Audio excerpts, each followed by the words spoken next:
কাটেনি রিমালের প্রভাব।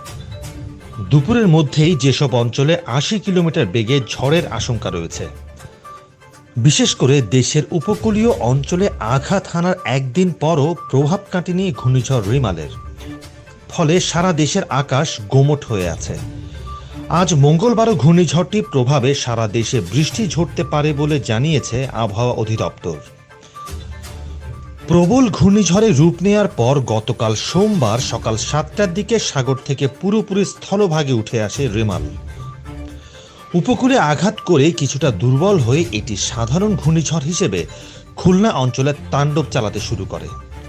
এদিকে মঙ্গলবার ২৮শে এপ্রিল ভোর ৫টা থেকে দুপুর ১টা পর্যন্ত দেশের আভ্যন্তরীণ নদীবন্দরগুলোকে দেয়া পূর্বাভাসে বলা হয়েছে, রাজশাহী, দিনাজপুর, পাবনা, রংপুর, বগুড়া, টাঙ্গাইল, ময়মনসিংহ, যশোর, কুষ্টিয়া, ঢাকা, ফরিদপুর, মাদারীপুর, খুলনা, বরিশাল, পটুয়াখালী, নোয়াখালী, কুমিল্লা, চট্টগ্রাম, কক্সবাজার এবং সিলেট অঞ্চলগুলোর উপর দিয়ে দক্ষিণ পূর্ব অথবা দক্ষিণ দিক থেকে ঘন্টায় ৬০ থেকে ৮০ কিলোমিটার বেগে বৃষ্টি বা বজ্রবৃষ্টি সহ অস্থায়ী ঝড়ো হাওয়া বয়ে যেতে পারে।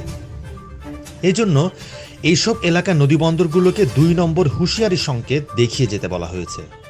এছাড়া আজ ঢাকা, ময়মনসিংহ, চট্টগ্রাম ও সিলেট বিভাগের অনেক জায়গায়, বরিশাল ও রংপুর বিভাগের কিছু কিছু জায়গায় এবং খুলনা ও রাজশাহী বিভাগের ২-১ জায়গায় অস্থায়ীভাবে দমকা হাওয়া অথবা ঝোড়ো হাওয়া সহ হালকা থেকে মাঝারি ধরনের বৃষ্টি বা বজ্রবৃষ্টি হতে পারে।